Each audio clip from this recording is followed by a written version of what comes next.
네, 안녕하세요. 성공첩의 시작 잡정보센터 이남주입니다. 네, 안녕하세요. 한유진입니다. 네, 연말 추위를 세미추위라고 그러는데 요즘 정말 추운 것 같습니다. 맞아요. 오늘부터 굉장히 강추위가 이어지고 있는데 자, 연말이 이제 얼마 남지 않았습니다. 오늘이 12월 27일 목요일이고요. 많은 분들이 이제 1년 동안을 되돌아보면서 어떤 게 부족했는지 좀 점검해보고 또 내년 2019년 한 해를 어떻게 보낼지 많은 다짐을 하고 계실 것 같습니다. 특히 우리 취준생 여러분들은 취업 성공을 아마 가장 많이 다짐하고 있지 않을까 생각이 듭니다. 네, 하지만 실패 요인을 알아야 하는데 내가 실패를 왜 했을까 알기가 참 힘들잖아요. 그래서 저희가 왜 떨어졌나 시즌5를 진행하고 있는 이유이기도 한데요. 네. 내게 혹시 과연 기회가 돌아올까 아직도 고민하고 있는 분들이 있을 것 같아요. 기회가 돌아갈 수도 있을 것 같습니다. 네. 워크TV @ynet.co.kr로 신청하셔서 마지막 기회를 잡아보시기 바랍니다. 네. 저희는 내년 상하반기 취업 성공의 주인공을 계속해서 기다리고 있겠습니다. 곧 만나 뵙기를 기대해보면서 오늘 목요일 잡정보센터 지금 바로 출발합니다. 왜 너를 떠나보냈었는지 왜 널 보낸 건지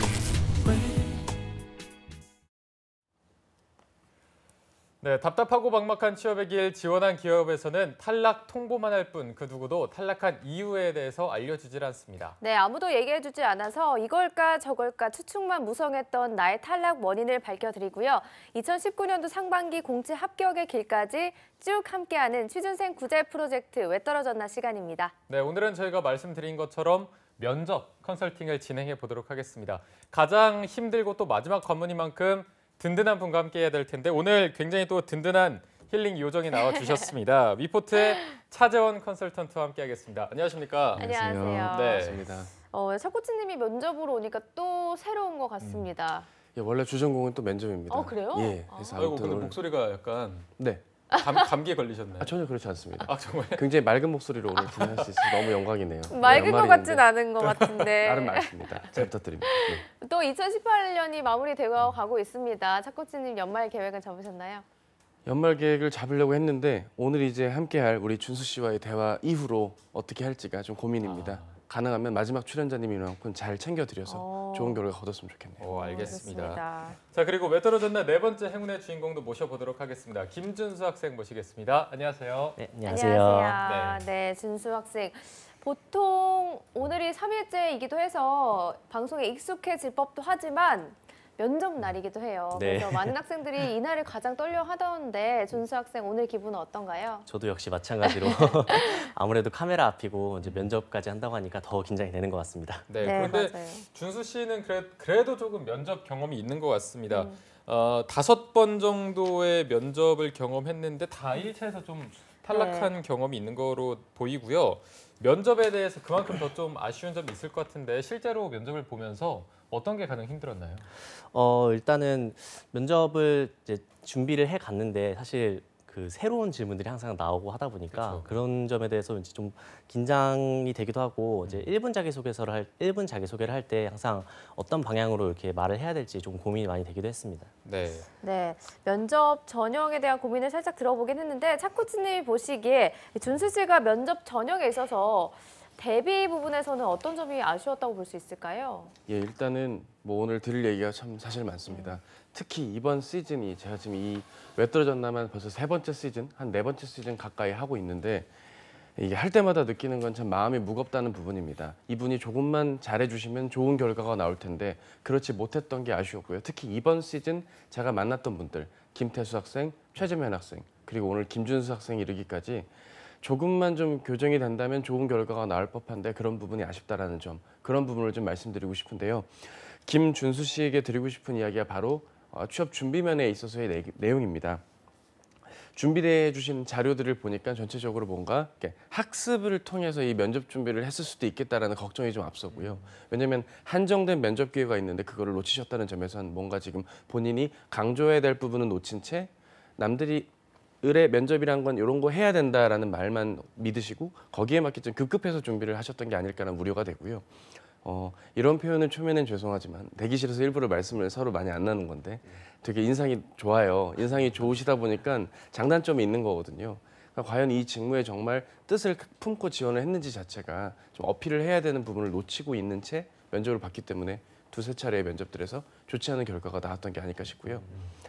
해서 지금 뭔가 좀 더 얘기를 나눠봐야 될 것 같아요. 오늘 모의 면접 끝에 네. 보다 보면 뭐가 문제인지 좀 정확하게 진단할 수 있을 것 같습니다. 네, 알겠습니다. 알겠습니다.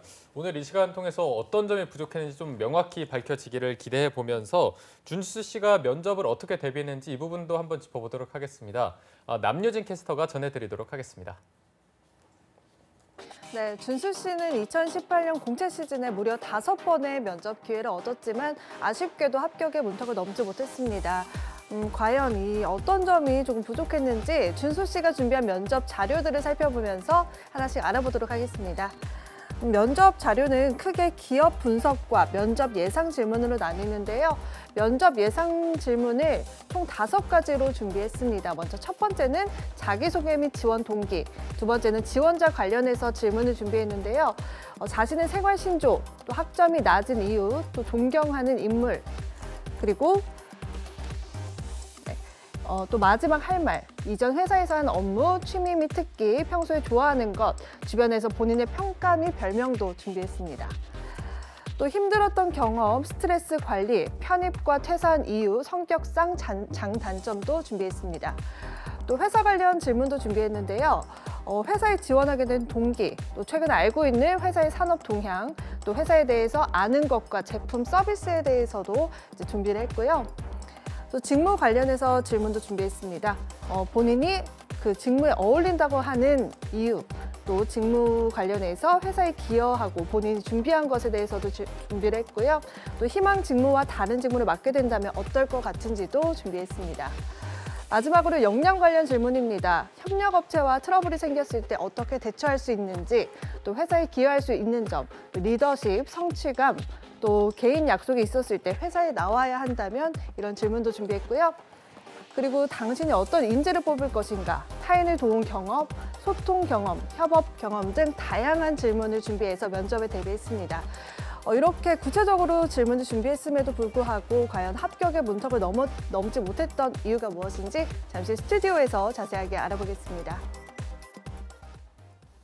네, 총 5개 분야로 준비를 해주셨는데요. 냉정하게 좀 평가를 해봐야 할 시간인 것 같은데 네. 먼저 준수 씨가 보시기에 내가 왜 1차 면접에서 탈락을 했을까? 나의 큰 약점은 무엇일까라고 생각하시나요?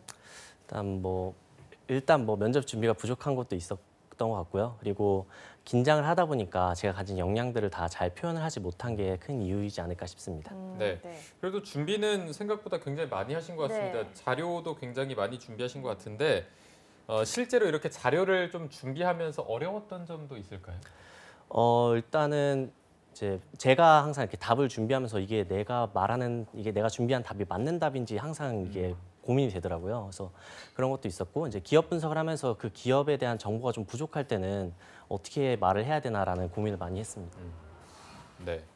그러면은 면접관 질문에서 막힘 없이 얘기를 하기 위해서는 탄탄하게 준비를 해 나가는 게 중요할 텐데 차 코치님은 준수 씨의 면접 자료를 쭉 보셨을 텐데 네. 10점 만점에 몇 점을 주실 건가요? 4점 드리겠습니다. 4점이요. 네. 3.5점에서 조금 올라갔네요. 그래서. 0.5점 올렸습니다. 연말이니까요. 네. 연말 4점. 때문에 0.5점. 그렇진 않고요.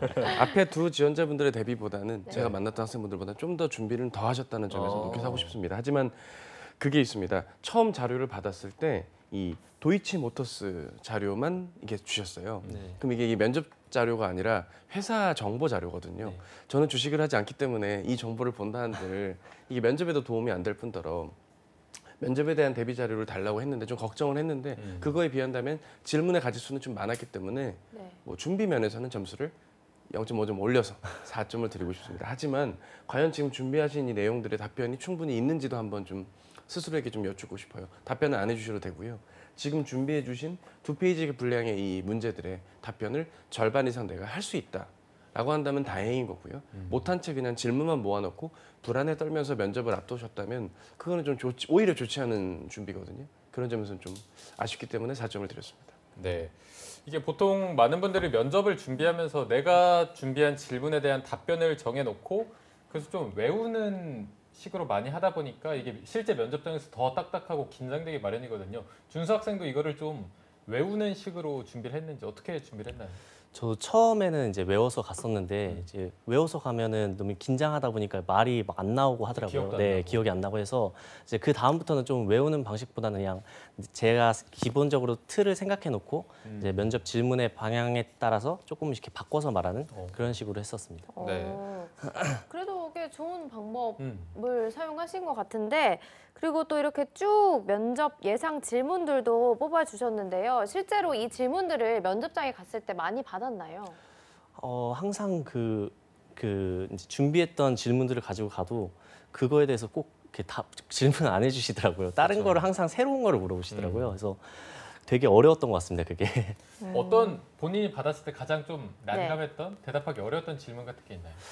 이거는 그냥 많이 받은 질문이긴 한데 네. 이제 직무가 변경되면 어떻냐라고 좀 많이 물어보시더라고요. 아. 근데 이거는 항상 어떻게 대답을 해야 될지. 뭐 그걸 많이 다른 기업에 갔을 때도 많이 받았다는 거죠? 네, 저 한 두세 번 받았던 것 같습니다. 그럼 이런 질문을 하는 의도는 뭘까요?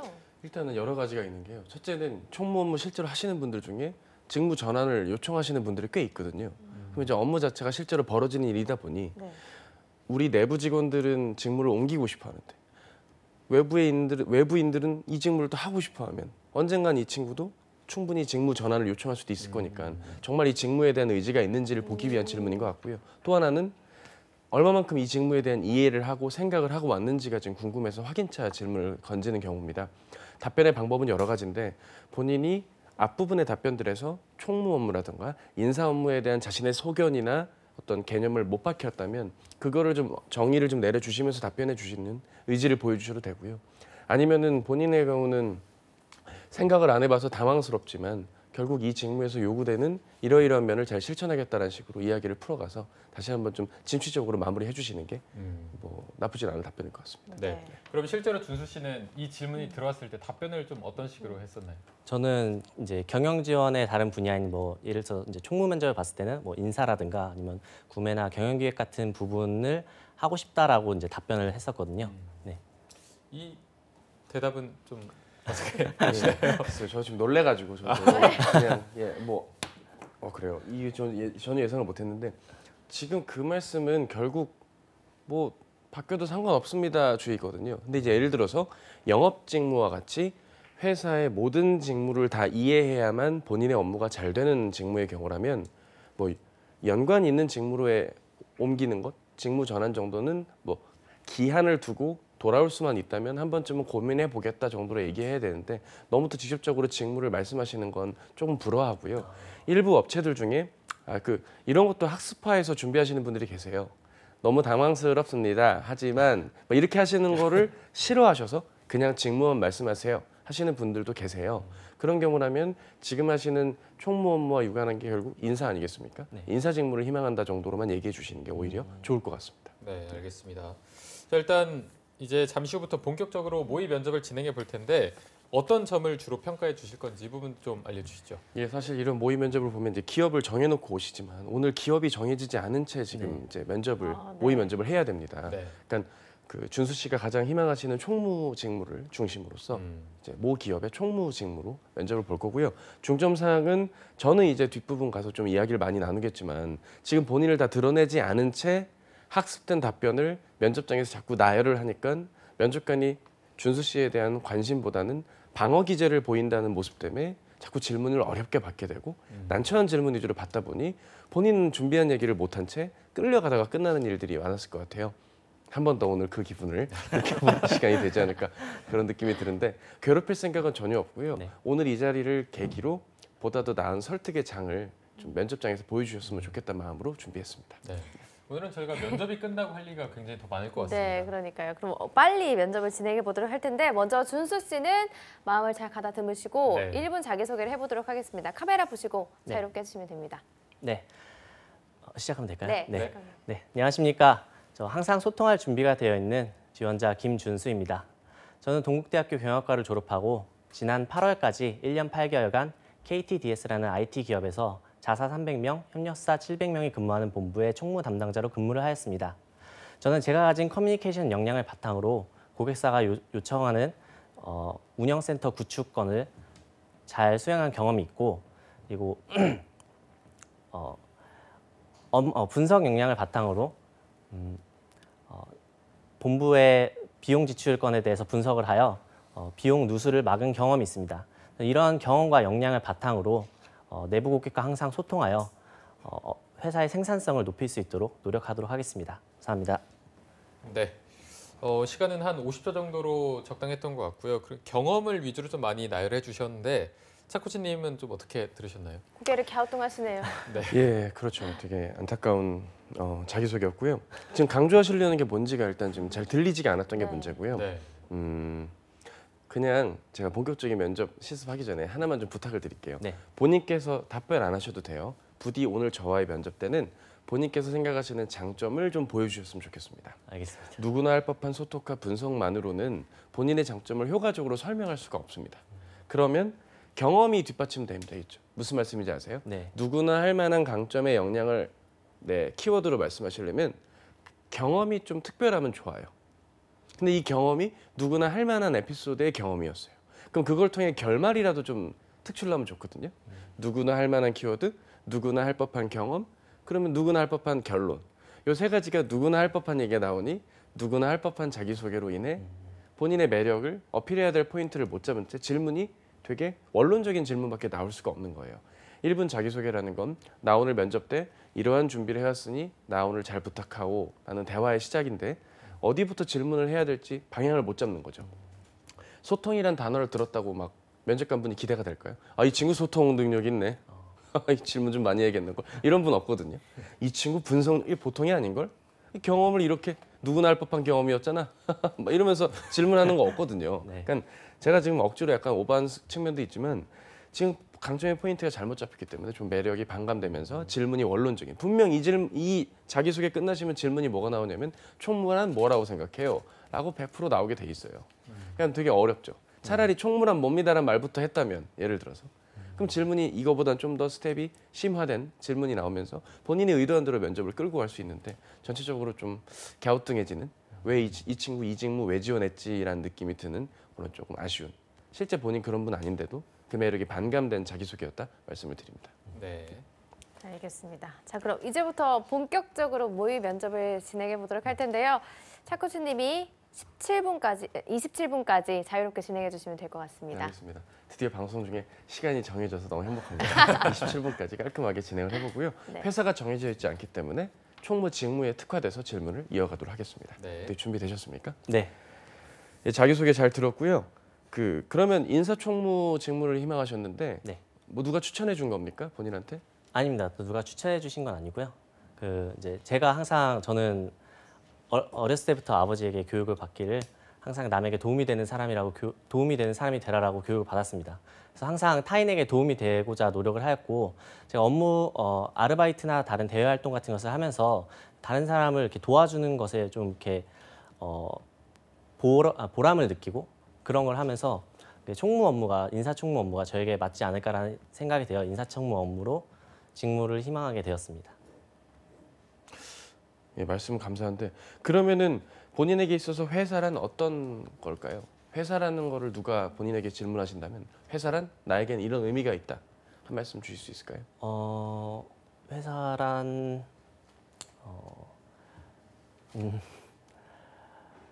회사란 저에게 있어서 저의 꿈을 이루어줄 수 있는 그런 곳이라고 생각합니다. 좋아요. 그럼 우리 김준수 지원자님은 남에게 도움이 되는 사람이 되고 싶은데 회사는 본인의 꿈을 이루어주는 곳이니 그럼 남을 도와줄 수 있다는 꿈을 이룰 수 있다. 뭐 이런 뜻입니까? 네, 그렇게 그런 뜻입니까? 네, 그렇게 생각합니다. 다시 한번 여쭤볼게요. 그런 뜻입니까? 네. 알겠습니다. 총무와 관련된 업무 경력이 하나 있으신 것 같은데 간단하게 기억에 남는 업무 하나만 소개해 주세요. 일단 사무 공간 관리 업무를 하였고요. 네, 그리고 그 외의 업무 중에서도 본부의 경영기획이나 운영을 지원하는 업무를 하였습니다. 좀 구체적으로 한번 설명을 해주실까요? 그 중에 하나 기억에 남는 업무 내용이 있다면 좀 구체적으로 설명을 부탁드립니다. 일단 뭐 총무 업무 중에 이제 사무 공간 관리가 사실 저에게 있어서는 제일 큰 업무를 하면서 큰 이슈가 많았던 것 같은데요. 이제 제가 근무한 곳이 IT 회사다 보니 프로젝트가 많아서 이제 들어왔다 나갔다 하는 인력이 많기 때문에 항상 좌석 배치를 고려하고 팀별로 좌석의 레이아웃을 짜고 그리고 뭐 고객사의 요청을 받아서 1,000명이 근무하는 운영센터를 구축한 경험이 있습니다. 그래서 운영센터에 대해서 기획을 하고 그거에 대해서 좌석 배치를 이루고 공사 같은 거 다 마무리하도록 이렇게 한 경험이 있습니다. 좋아요. 그러면 그때 본인은 몇 % 정도 기여를 하신 겁니까? 그 업무에서? 제가 한 70% 이상은 제가 했다고 생각합니다. 몇 분이서 하셨는데 70% 하셨습니까? 일단은 사실 그 운영센터 구축한 그런 업무 같은 경우는 뭐 고객사와 협력사 그리고 각 팀의 뭐 팀장님이나 아니면 현장 대리분들 전부 다 같이 이제 서로 소통하면서 이제 기획 짜는 거를 이제 도왔는데요. 이제 주로 틀을 제가 짜고 그리고 이제 각 팀의 이제 요청을 받아서 세부적인 내용을 수정해서 이제 조정을 했던 경험이 있습니다. 그러면 본인의 강점을 발휘했다라는 게 어느 부분이라고 저희가 이해를 해야 될까요? 잘 좀 이해가 안 돼서. 네, 죄송합니다. 그 부분에 대해서 설명해 드리면 이제 아까 제가 말씀드렸듯이 각 팀의 요청대로 세부적인 이제 부분을 수정했다고 말씀을 드렸는데 이렇게 큰 틀을 짜다 보면은 아무래도 각 팀에서 서로 원하는 바가 있습니다. 근데 그 서로 원하는 바를 다 맞춰주기에는 그 큰 틀을 벗어나 버리기 때문에 그거를 이제 세부적으로 조정이 필요했었는데 그래서 저는 이제 각 팀의 담당자들을 이제 직접 찾아가서 업무에 대해 그 요청 사항에 대해서 조금 더 이제 조정을 하고 그리고 서로 협의를 할 수 있도록 지원하는 역할을 하여서 그 큰 틀을 만들어 나가는 역할을 하였습니다. 이렇게 훌륭한 일을 하셨는데 굳이 퇴사를 해야만 했던 이유가 있습니까? 일단은 제가 계약직으로 근무를 하였고 별정 계약직으로 근무를 하였기 때문에 사실 현실적으로 이제 제가 이제 곧 30도 되고 하니까 정규직으로 빨리 자리를 잡아야 되지 않나라는 생각에 정규직 전환은 안 됐어요? 이제 계약 기간이 남아 있었는데 저는 이제 좀 사실 불확실성 때문에 그냥 퇴사를 하고 준비하는 게 나을 것 같다는 생각을 해서 퇴사를 하였습니다. 본인의 어떤 회사 선택 기준이 뭐가 있을까요? 일단은 회사의 그 사업이 어떻게 진행되고 있는지 저는 이제 많이 뉴스를 좀 찾아보곤 하는데요. 회사가 좀 이제 성장성 있게 발전하는 회사라든가 그리고 회사가 조금 더 다른 이제 많은 사람들에게 도움이 되는 뭐 예를 들어서 IT 기업 같은 경우에는 이제 IT 그 프로그램을 제작해서 사람들에게 편의를 제공하는 그런 식의 사람들에게 편의를 주고 도움을 주는 그런 기업을 주로 선택하였습니다. 그럼 KTDS라는 이전 직장이 본인의 기준에 부합하지 않았었나요? 아닙니다. 그거는 아닙니다. KTDS도 저의 기준에 부합하는 회사였습니다. 그러면은 퇴사할 이유가 없지 않습니까? 아까 말씀드렸다시피 이제 계약직이고 하다 보니까 이렇게 알겠습니다. 네, 학점이 생각보다 낮군요. 네 맞습니다. 성실도적인 면에서 이거 좀 걱정되는 거 아닐까요? 어떻게 생각하세요? 저희 면접관들을 좀 설득시켜 주세요. 네, 일단은 뭐 말씀하신 대로 사실 뭐 학업에 있어서는 제가 좀 불성실했던 것 같습니다. 학교를 다니면서 이제 공부에 대한 큰 흥미가 없어서 이제 학점 관리를 제대로 수행하지 않았고요. 다만 이제 다른 활동에 관심이 많아서 이제 사람을 만나고 그를 통해서 이제 경험을 쌓는 다양한 활동, 뭐 예를 들어서 봉사활동이라든지 대외 활동, 그리고 아르바이트 같은 다양한 활동을 하면서 이제 제가 역량을 좀 더 기를 수 있었고요. 사실 좀 학점에 대해서 후회가 되는 부분도 있지만 뭐 이제 그런 경험을 바탕으로 이제 학점 항상 때가 있다고 생각합니다. 학점 같은 경우도 그때 관리를 했어야 되는데 그런 때를 놓친 걸 좀 후회하면서 이제 지금 와서는 업무를 하면서 그런 때를 놓치지 않기 위해서 더욱더 노력하고 이전 회사에서도 그런 더 노력을 했기 때문에 본부 대표 협업인으로 선정이 되는 그런 결과도 만들 수 있었다고 오케이. 생각합니다. 자, 만약에 업무를 보시는데 네. 한 팀장급 직원분이 네. 임원급 직원분이 본인의 캐빈 좌석 배치를 너무 무리한 조건을 들으면서 요구를 하고 계세요. 본인이 하실 업무가 있고 좋아하는 일들이 많은데 하기 싫은 업무를 갑자기 나한테 지금 주시는 거거든요. 네. 본인 하시겠습니까? 안 하시겠습니까? 저는 일단 하겠습니다. 근데 본인은 흥미가 없으면 안 하는 거 아닙니까? 흥미 없는 일에도 본인이 관심이 있을까요? 어떠세요? 일단은 그 좌석 배치 같은 경우는 저에게 주어진 이제 뭐 제가 따로 할 일이 있어도 그거는 어쨌든 저의 일입니다. 총무에 있어서 그런 좌석 배치 업무 같은 경우는 저의 업무고 분명히 저의 소관이기 때문에 오케이, 그러면 학업 때 떼놓친 건 후회하고 있지만 만약 그때로 다시 돌아가면 학업 잘하실 수 있었을 것 같습니까? 어떻습니까? 만약에 지금 이 상태로 다시 돌아간다면 저는 열심히 더 노력해서 할 수 있을 거라고 생각합니다.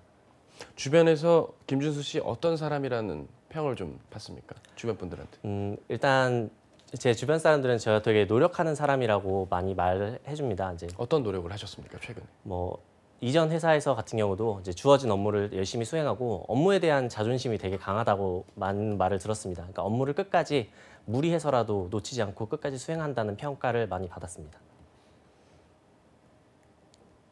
이번에 결과가 좋지 않다면 어떻게 하시겠습니까? 면접 결과가 떨어져 본인 탈락하신다면 어떻게 하시겠습니까? 저는 이번 면접 결과가 좋지 않아도 제 주어진 그 결과를 받아들이고 그거에 대해서 다시 한번 노력을 해서 다시 도전하도록 하겠습니다. 그래요. 끝으로 마지막으로 총무란 한마디로 이렇다라고 정의를 한번 내려주시죠. 총무란 이제 모든 회사 안에 모든 직원들의 접점이라고 생각합니다. 그래서 모든 사업 부서들을 서포트하고 그리고 경영진의 의사결정을 지원하는 그런 역할을 수행하고 하기 때문에 그런 접점에서 기업과 그리고 사업부서 직원들의 업무를 서포트하는 그런 역할을 한다고 생각합니다. 네, 수고하셨습니다. 네, 감사합니다. 네, 수고하셨습니다. 자, 10분 모의 면접을 여기서 좀 마무리하도록 하겠습니다. 오늘 굉장히 많은 질문들이 나왔습니다. 뭐 총무 직무란 무엇인가, 아니 뭐 추천을 받았나, 회사란 무엇인가, 또 우려했던 학점, 퇴사 이유에 대해서도 질문이 있었는데 초반에 그 회사란 그 질문에 약간 좀 흔들린 것 같아서 네. 전체적으로 좀 이번 면접 어떻게 보셨나요?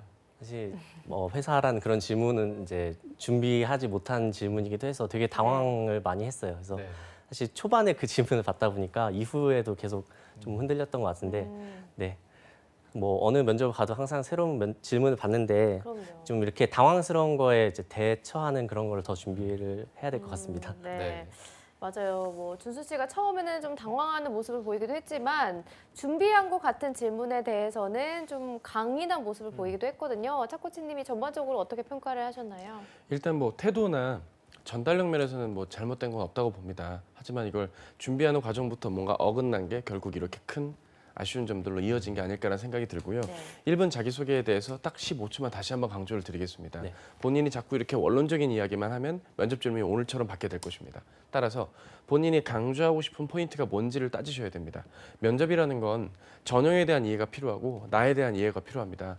하지만 오늘은 실무진 대면 면접 겸 임원 면접을 겸해서 지금 질문을 드린 거니까요. 네. 전형에 대한 이해도는 있다고 가정을 하고요. 그럼 나에 대한 이해도를 보셨을 때 본인이 정말 얼마만큼 본인을 이해하고 계신지를 좀 생각해 볼 필요가 있겠습니다. 제가 무슨 심리학자처럼 본인을 파고 들어가거나 거짓말하지 마세요 이렇게 지적하는 자리가 아닙니다. 네.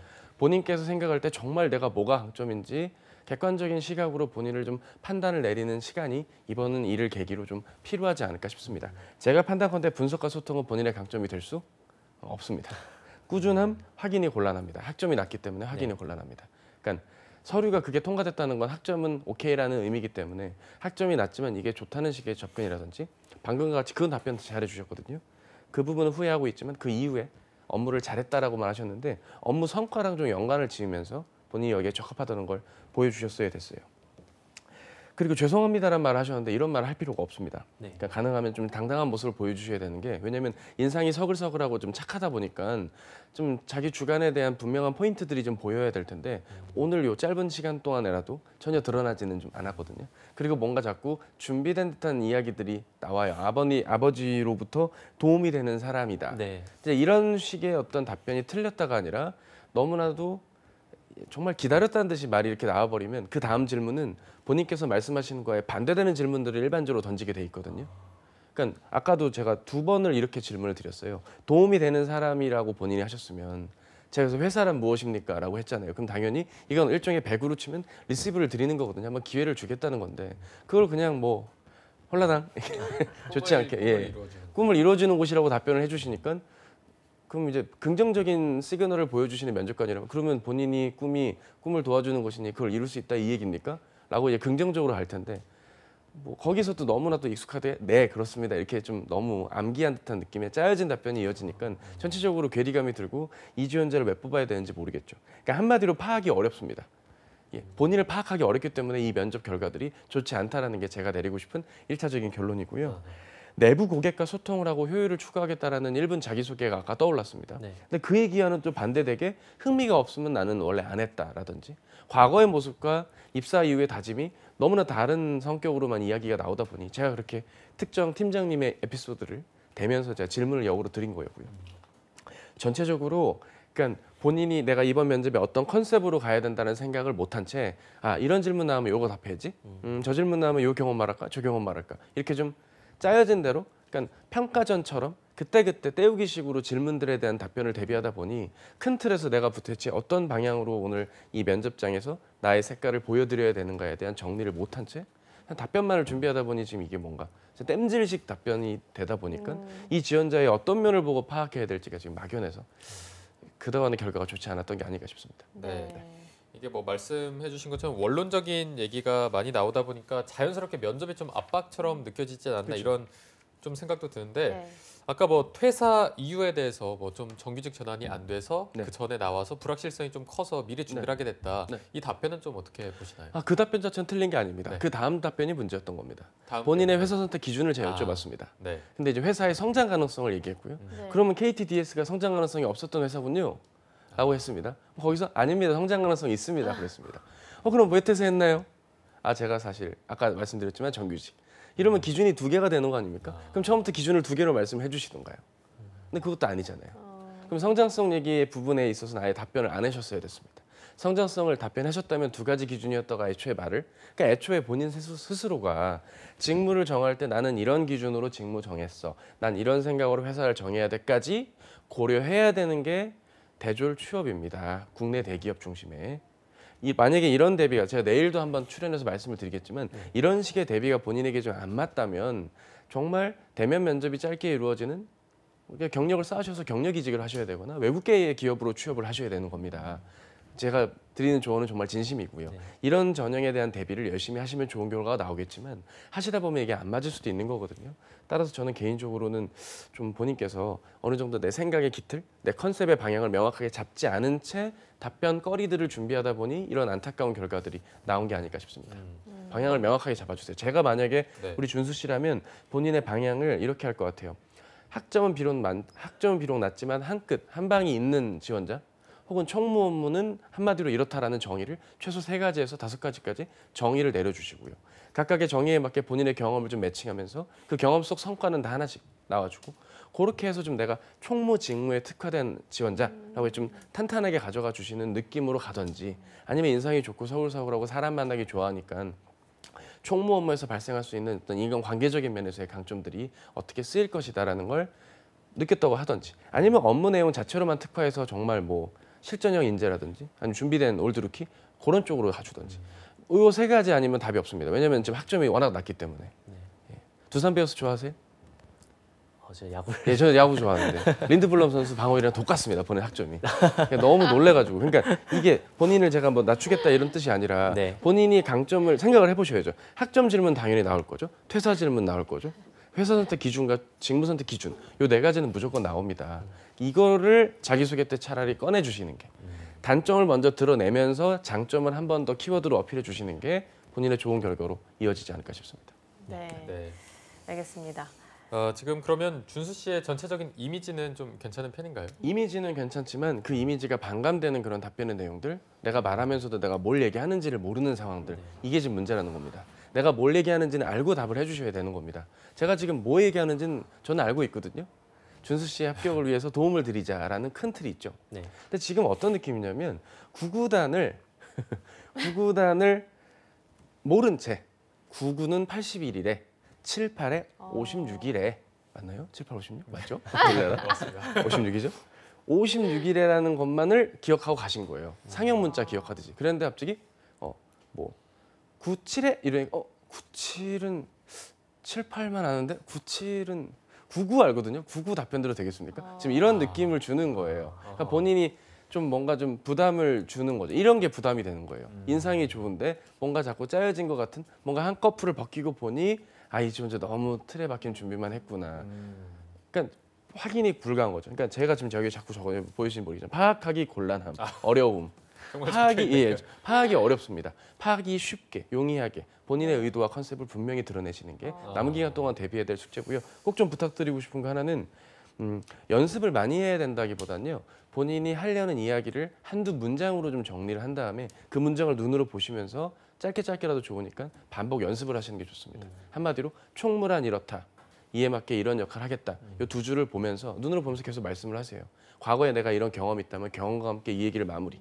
혹은 자기소개를 하면 요걸 통해 뭘 해주겠다. 뭐 이런 식으로 연습을 좀 해주시는 것. 네. 그러니까 단순 반복의 연습이 아니라 생각을 하면서 본인의 컨셉에 맞는 답변의 방향을 만들어가는 연습을 좀 해주셨으면 좋겠습니다. 네. 차 코치님이 오늘 정말 좋은 말씀을 해주셨는데 준수 씨 혹시 오늘 면접 진행하면서 궁금했던 점이 있으신가요? 이제 뭐 다 지금 설명을 많이 해주셨는데 이제 사실 아까 퇴사 질문에 대해서 이제 꼬리를 물고 한 번 더 물어보셨는데 이제 이전에도 한 회사에서는 진짜 그거를 한 3-4번 계속 물어보시더라고요. 왜 퇴사했는지 이유를 모르겠다라고 네네. 계속 말씀하셨는데 왜냐하면 업무 성과 좋았다고 계속 말씀을 주셨거든요. 네, 맞습니다. 그래서 저는 정말 이제 계약직이라는 그 이유 때문에 퇴사를 했는데 그거에 대해서 이제 반복적으로 물으니까 그럴 때 대처 방안 같은 게 혹시 따로 있는지. 일단 계약직 때문에 퇴사했다는 말이 틀렸다가 아니면 분명히 말씀을 드립니다. 맞습니다. 하지만 그거를 뒷받침할 수 있는 논리적인 상황이나 내용들이 지금 보이지가 않는 것 때문에 문제거든요. 이를테면 계약직인데 퇴사했는데 영업이었어요. 난 총무 너무 하고 싶은데 계약직이고 영업이어서 나왔어요. 그럼 말이 돼요. 더 질문이 안 나오죠. 근데 총무 업무로 일했는데 총무는 좋대요. 근데 퇴사는 했거든요. 그럼 대체 조건 보고 회사를 고르나? 아니면 본인의 너무 현실적인 접근만 하나? 그럼 이제 그럼 우리 회사 요즘 시황이 안 좋은데 우리 회사는 어떻게 알고 있나? 얘 회사는 앞으로 발전하고 나아가고 이제 혼자 얘 모르고 지원하는 거구만. 이러면서 결과가 안 좋은 거거든요. 혹은 직무에 대한 정의를 하나가 아니라 4-5개까지 보여주시면서 계속 어필을 좀 해주셨어야 됐어요. 총무 업무에 이런 면에 특화된 지원자이기 때문에 제가 맞습니다라고. 퇴사의 문제, 그러니까 프레임을 그 면접관의 질문 안에서만 자꾸 겉돌지 마시고요. 그거는 이거고요. 제가 이미 말씀드렸고 그거보다는 저의 이런 면이 더 중요합니다라는 걸 명확하게 얘기해 주시는 게 좋고요. 판단 기준적인 면에서 만약에 지금 이런 프레임의 얘기가 머리로는 알겠지만 마음으로 와닿지가 않죠 지금. 저라면 차라리 계약 얘기는 안 하는 게 나을 것 같아요. 차라리 계약 얘기를 안 하고요. 본인께서 생각하시기에 하셨던 총무 업무의 범위를 좁혀주세요.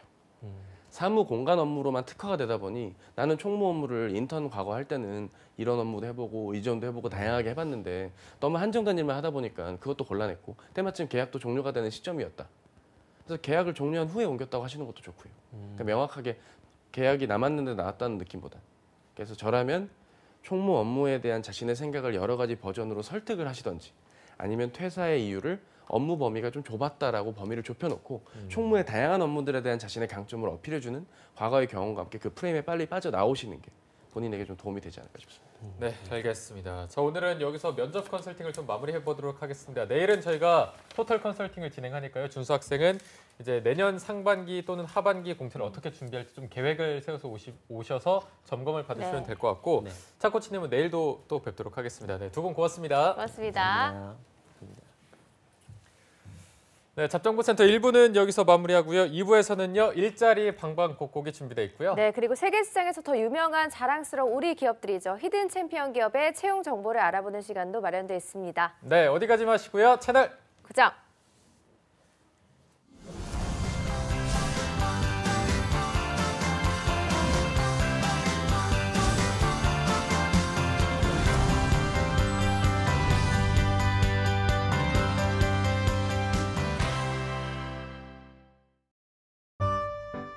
쉴 새 없이 바쁜 중에도 어김없이 찾아오는 오늘. 발걸음이 유난히도 가벼운 오늘. 떨리는 마음으로 당신을 만나러 갑니다. 오늘도 고단했을 당신에게 내 마음을 전합니다. 고된 하루의 끝에 함께 웃을 수 있다면 오늘도 수고했습니다. 일한 만큼 보장받는 사회, 노동자도 고용주도 함께 살피겠습니다. 고용노동부.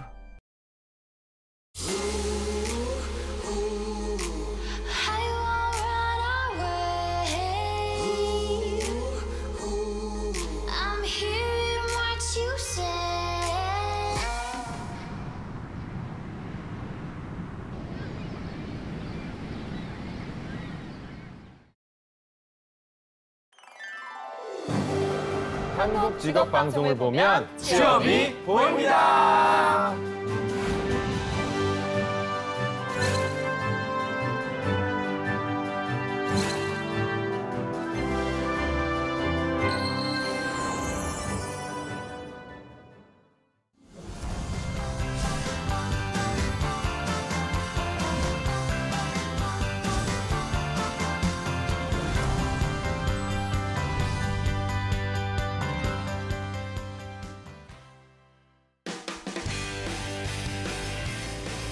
네, 성공섭의 시작 접정보센터 2부의 문을 활짝 열어봤습니다. 저희가 2부에서는요. 전국 각지의 생생한 채용 소식을 발빠르게 만나보는 일자리 방방곡곡이 준비되어 있고요. 네, 그리고 세계 속의 자랑스러운 대한민국의 강소기업들을 만나보는 시간 히든 챔피언스 리그도 준비되어 있는데요.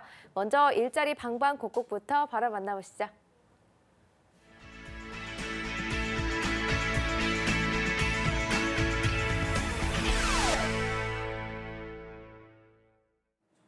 네, 매일매일 전국 각지의 생생한 채용 정보 알아보는 일자리 방방곡곡. 오늘은 춘천 고용복지플러스센터 이금주 주무관님 연결되어 있습니다. 주무관님 안녕하세요. 안녕하세요. 춘천 고용복지플러스센터 이금주입니다. 네, 주무관님 오늘은 어떤 소식 올라와 있나요? 네, 이번 주 소개해드릴 구인사업장은 주식회사 RB감정평가법인입니다. 춘천시 태계동에 소재하고 있으며 사무직원 2명을 채용합니다. 지원 자격은 학력과 경력 모두 무관하나 금융, 회계, 세무학 전공 또는 행정학 전공자, 전산세무회계 자격증 소지자나 컴퓨터 활용 능력 우수자를 우대하고 담당 직무는 전산 접수 및 발송, 회계, 기타 업무입니다. 근무 형태는 주 5일 근무로 연봉은 2,100만 원 이상이고 경력에 따라 면접 시 임금 협의 가능하며 접수 마감일은 채용 시까지로 지원을 희망하시는 분은 워크넷 채용 정보를 참조하셔서 이력서, 자기소개서를 준비하여 방문, 우편, 이메일 지원하시기 바랍니다. 네, 경력이 무관한 구인건으로 사무직원 총 2명 채용하고 있습니다. 채용 시 마감되는 구인건이니까요. 빠르게 지원해 주시기 바랍니다. 네, 주무관님 다음 소식도 바로 전해 주시죠.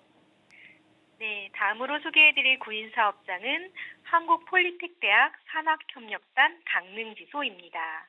강릉시 노암동에 소재하고 있으며 사무직원 3명을 채용합니다. 지원 자격은 학력과 경력 모두 무관하며 컴퓨터 활용 능력 우수자, 자동차 운전면허 소지자를 우대하며 담당 직무는 일학습 병행 듀얼 공동 훈련센터의 훈련 지원과 지역산업 맞춤형 인력 양성 사업 업무입니다. 근무 형태는 주 5일 근무고 연봉은 2,100만 원에서 2,400만 원 사이이고 경력에 따라 면접 시 임금 협의 가능하며 접수 마감일은 2019년 1월 2일까지로 지원을 희망하시는 분은 워크넷 채용 정보를 참조하셔서 첨부된 입사 지원서와 자기소개서를 준비하여 방문, 우편, 이메일 지원하시기 바랍니다. 네, 이 구인건도 사무직원 총 3명 구인하고 있습니다. 채용 마감일 얼마 남지 않았으니까요. 빠르게 지원해 주시면 좋겠습니다. 주무관님 오늘 소식 고맙습니다. 네, 고맙습니다. 네, 다음은 청주로 가보겠습니다. 청주의 서은혜 주무관님 안녕하세요. 네, 안녕하세요. 청주 고용복지플러스센터 서은혜입니다. 네, 오늘 충청도에는 어떤 소식 올라와 있나요? 네, 이번 주 소개해드릴 구인사업장은 주식회사 바일 테크놀로지입니다. 충북 진천군에 소재한 다이오드, 트랜지스터, 유사 반도체 소재 제조업으로 현재 격리사무원 1명을 구인하고 있습니다. 지원 요건은 학력은 무관, 경력은 3년 이상자로 더존 프로그램의 전표 입력, 세금 계산서 발행, 부가세 신고, 자체 결산, 급여 4대 보험, 원천세 등 관리부 업무 총괄자를 모집하고 있습니다. 근무 형태는 주 5일, 급여는 연봉 2,700만 원 이상 지급된다고 합니다. 입사를 희망하시는 분들은 이력서, 자기소개서 준비하셔서 이메일 지원하시면 되겠습니다. 참고로 접수 마감일은 2019년 1월 10일까지입니다. 네, 3년 이상 경력의 격리사무원 1명 채용하고 있습니다. 관심 있는 구직자분들 많은 지원 바라겠습니다. 주무관님 다음 소식 바로 전해주시죠. 네, 다음으로 소개해드릴 구인사업장은 카리스 가드레일입니다. 충북 청주시 청원구에 소재한 합성수지 및 플라스틱 물질 제조업체로 현재 품질관리사무원 1명을 구인하고 있습니다. 지원 요건은 학력 초대졸 이상, 경력은 5년 이상자로 생산제품 품질관리, KS, ASTM, ISO 관련 서류 작성을 담당할 직원을 모집하고 있습니다. 근무 형태는 주 5일, 급여는 연봉 4,500만 원 이상, 상여는 별도 300% 지급됩니다. 입사를 희망하시는 분들은 이력서, 자기소개서, 경력증명서 준비하셔서 이메일 지원하시면 되겠습니다. 접수 마감일은 채용 시까지입니다. 네, 5년 이상 경력의 품질관리사무원 1명 채용합니다. 관심 있는 구직자분들 많은 지원 바랍니다. 주무관님 오늘 소식 고맙습니다.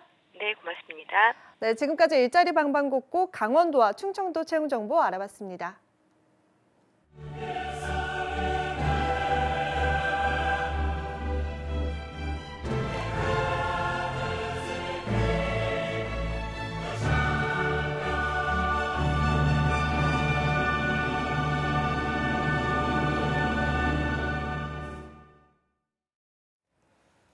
네, 해외에서 더 유명하고요. 대기업의 성장률보다 더 높은 성장률을 가지고 있고 회사와 내가 함께 커나갈 수 있는 강소기업들의 채용 정보를 알아보는 히든 챔피언스 리그 시간입니다. 네, 오늘 도움 말씀 주실 분은 취업포털 커리어의 김병주 컨설턴트와 함께하겠습니다. 안녕하세요. 네, 안녕하십니까. 네. 네, 그리고 또 2부의 도우미 신세미 캐스터도 함께합니다. 어서 오십시오. 안녕하세요. 안녕하십니까. 네, 안녕하세요.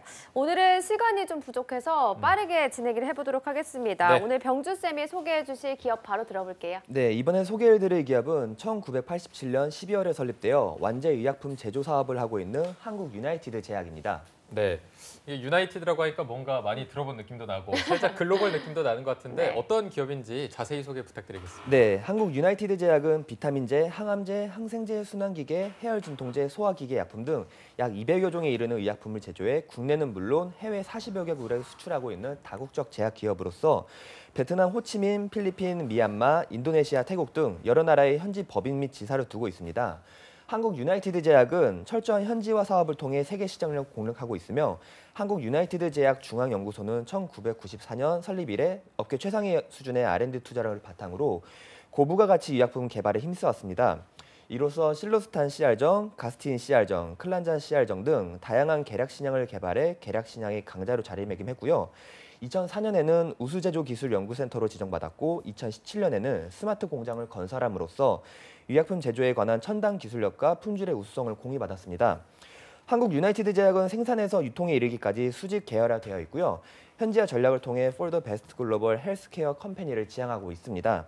또한 공정거래 자율준수 프로그램을 도입하고 실천하며 여러 사회공헌 활동을 통해 기업의 도덕적, 사회적 책임을 다하고 있습니다. 네, 정말 랩하듯이 읊어주셨는데 내용이 많습니다. 네, 역시 히든 챔피언이라고 불릴만 한 기업인 것 같습니다. 그러면은 대표 제품도 소개를 해주실까요? 네, 우선 한국 유나이티드 제약의 주요 제품군을 설명하자면 처방의약품에는 순환기계 용제, 당뇨 내분기계 용제, 신경계 용제, 소화기계 용제, 간장 질환 용제, 항균제, 항진균제, 해열 진통 소염제, 근골격계 용제, 골다공증 치료제, 통풍 치료제, 호흡기계 용제, 항히스타민제, 비뇨기계 용제, 항암제, 면역 억제제 등이 있습니다. 이 중 순환기 치료제의 대표 제품으로는 실로스탄 CR, 클라빅신 듀오 캡슐이 있으며 소화기계 치료제의 대표 제품으로는 가스티인 CR, 뉴부틴 서방정이 주요 제품입니다. 일반 의약품 중 대표 제품으로는 홈타민이 있는데요. 홈타민은 인삼 액기스를 추출한 후 소프트 캡슐 안에 알로에, 비타민, 미네랄 등을 첨가해 고려 인삼을 손쉽게 접할 수 있도록 만든 제품입니다.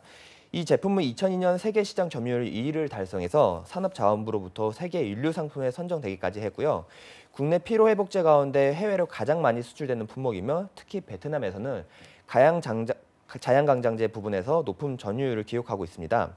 한국 유나이티드 제약은 여기서 머물지 않고 현재 R&D 비율이 매출액 대비 15%로서 국내 최상위권 수준으로 계량 신약 개발에 집중하고 있고요. 국제 경쟁력을 갖춘 연구 중심 제약 기업으로 나아가고 있습니다. 네, 아이고 수고하셨습니다. 이거 뭐 아나운서 발음 연습용으로도 해도 될 만큼 굉장히 많은 의약품이 있었습니다. 네. 이걸 다 말씀해 주셨는데 히든 챔피언 카테고리 중에 어떤 부분에 해당한다고 저희가 볼 수 있을까요? 네, 한국 유나이티드 제약은 히든 챔피언 카테고리 중 우량 매출 챔피언에 해당하고 있습니다. 네. 우량 매출 챔피언이라고 하니까 매출을 바로 들어봐야 할 것 같습니다. 네. 네, 2017년 기준 5년 연속 성장 기업에 선정된 한국 유나이티드 제약의 매출 구성은 기타 의약품이 78%, 순환기 치료제인 실로스탄이 15%, 소화기계 치료제인 가스티인이 7% 등으로 구성되어 있고요. 2017년 기준 매출액은 약 1,970억, 영업이익은 약 320억, 당기순이익은 약 280억이었습니다. 한국 유나이티드 제약은 꾸준한 매출 실적을 이루고 있는데요. 작년 대비 매출액은 약 11%, 영업이익은 약 17%, 당기순이익은 약 43% 증가하였습니다. 또한 주력 품목의 매출 호조로 이미 승인되어 있는 의약품의 화학적 구조나 제재 등을 변형한 의약품인 계량신약의 매출이 올해 549억 원으로 매출에서 차지하는 비중도 약 27% 정도 높아졌는데요. 이는 복지의약품인 제네리카는 달리 복용의 편의성 등으로 차별성을 갖는 계량신약의 매출이 확대되면서 효율적인 마케팅 비용 집행을 할 수 있어 영업이익률도 계속해서 높아지고 있습니다. 네, 이렇게 매출액이 꾸준하게 큰 성장을 이뤄왔는 걸 보니까 분명히 탄탄한 역사가 있을 것 같거든요. 신세미 캐스터가 병주쌤이 약간 쉬어가도록 역사에 대해서 좀 소개해 주시죠. 네, 숨 좀 돌리셔도 될 것 같아요. 네, 오늘의 기업 한국 유나이티드 제약 설명해 드리겠습니다. 1987년에 한국 유나이티드 제약으로 설립이 돼서 98년에 현재 상호명으로 변경이 됐고요. 99년에 코스닥에 상장이 됐고 2003년에는 노동부에서 신노사문화 우수 기업으로 선정이 됐습니다. 그러면서 2007년에 코스피에 상장이 됐고요. 같은 해 중소기업진흥공단으로부터 월드클래스 컴퍼니로 선정이 됐습니다. 3년 후인 2010년에는 포브스가 선정한 아시아 태평양 지역 200대 기업이 선정이 됐고요. 2014년에는 월드클래스 300기업에 선정이 되는 등 글로벌 기업으로서의 인정을 받게 되는데요. 뿐만 아니라 2015년에는 한국신약개발연구조합에서 대한민국 신약개발상 기술상을 수여를 받았고요. 일자리 창출 유공훈장인 철탑산업훈장을 수훈합니다. 이어서 2017년에는 대한민국 우수특허 대상을 수상했고요. 차세대 세계 인류상품 생산기업 및 세계 인류상품 선정, 또 스마트 공장을 완공하면서 가동을 시작하는 등 현재에도 계속해서 멈추지 않고 성장의 가도를 달리고 있는 기업임을 알 수 있는데요.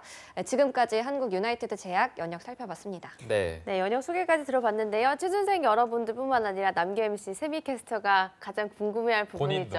네. 연봉은 어느 수준인가요? 네, 현재 채용 중인 모든 부분의 연봉은 회사 내규에 따른다고 나와 있는데요. 한국 유나이티드 제약의 작년 평균 연봉은 금감원 공시 기준 약 5,200만 원이었으니 참고하시면 될 것 같습니다. 네, 자 평균 연봉이 5,200이었고요. 신임 초임 연봉은 아니라는 점은 그냥 참고하시면 될 것 같고 저희가 또 복지면도 들어봐야 되거든요. 복지는 어떻습니까? 네, 한국 유나이티드 제약의 복지 제도는 우선 포상 관련하여 성과급, 장기 근속자 포상, 우수사원 포상, 인센티브 제도가 있고요.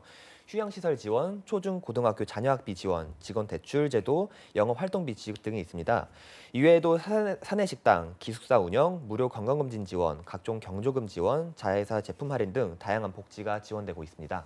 네, 병주쌤의 설명을 들으니까 많은 분들이 채용 전형에 대해서도 관심을 갖고 있을 것 같은데요. 네. 자세히 알려주시죠. 네, 한국 유나이티드 제약은 현재 계량신약팀, 마케팅팀, 영업지원팀, 해외영업팀, 해외영업지원팀, 인사팀, 품질관리팀, 생산팀, 그리고 품질보증팀과 품질관리팀으로 총 10개의 팀에서 채용 전형을 진행 중에 있습니다. 근무 조건은 모두 9시 출근, 18시 퇴근이며 10개 팀 채용 마감일이 12월 29일 이번 주 토요일까지니 관심 있으신 취준생분들은 서둘러서 지원하시면 될 것 같습니다. 네, 이번 주 토요일까지라서 서둘러서 좀 마감을 해주셔야 될 것 같고요. 저희가 신입 부문, 어떤 부분에서 좀 채용을 하는지 알아볼 텐데 신세미 캐스터가 간단하게 또 소개해 주시죠. 네, 먼저 계량신약팀인데요. 제약 영업을 담당하고요. 학사 이상의 학력 소지자를 지원을 하고 학사 이상 소지자를 채용하고 있습니다. 다음은 마케팅팀, 마케팅 PM을 담당하고요. 학사 이상의 학력 소지자, 또 약사 면허 소지자를 채용하고 있습니다. 이어서는 영업지원팀인데요. 영업지원을 담당하고 학사 이상의 학력 소지자를 채용하고 있고요. 제약영업지원 2년에서 3년 경력자, MS 프로그램 능숙자 우대하고 있습니다. 해외영업지원팀은 해외영업지원 담당하고요. 학사 이상의 학력 소지자 역시 채용하고 있습니다. 무역과 경력, 화학 등 관련 전공자나 외국어를 잘하는 분, 또 무역 아카데미 수료자 우대하고 있습니다. 다음은 생산팀인데요. 생산 업무를 담당하고 초대졸 이상의 학력 소지자 채용하고 있습니다. 화학과 바이오, 기계 관련 학과 우대하고 있습니다. 품질관리팀은 역시 학사 이상의 학력 소지자 채용하고 있고요. 화학생명공학 관련 전공자 채용하고 있습니다. 제약 업종 QA 업무 경력자와 영어 능력 우수자 우대하고 있습니다. 네, 마지막입니다. 품질 보증팀은 이외의 필수 조건 우대 사항은 모두 품질 관리팀과 같으니까요. 채용 조건과 또 뭐 우대 사항 같은 경우는 홈페이지를 통해 참고할 수 있으니까요. 참고하시기 바랍니다.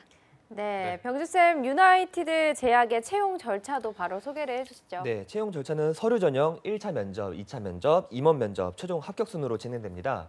계량신약팀의 경우는 1차 면접자 합격 대상으로 현장 실무 적응 능력 평가를 실시 후 2차 면접이 진행되고요. 교육 수료 결과에 따라 최종 입사 여부가 결정이 됩니다. 네, 그럼 저희가 마지막으로 한국 유나이티드 제약을 추천하시는 이유를 또 들어보도록 하겠습니다. 네, 지난 10월에 한국 유나이티드 제약은 미국 아보메드와 697억 원의 항암제 공급 계약을 체결했는데요. 이는 최근 매출액 대비 약 35%에 해당하는 금액입니다. 국내 대비 5배 이상 비싼 가격으로 형성돼 있는 미국 시장에 2022년 특허 만료와 함께 수출을 개시할 전망이고요. 항암제 미국 수출로 앞으로의 성장 가능성이 더 기대가 된다고 봅니다. 네, 알겠습니다. 자, 오늘은 앞으로 글로벌 기업으로의 성장이 더 기대가 되는 한국 유나이티드 제약에 대해서 알아봤습니다. 채용 정보가 29일까지라고 하니까요. 시간 놓치지 마시고 꼭 지원하시기 바랍니다.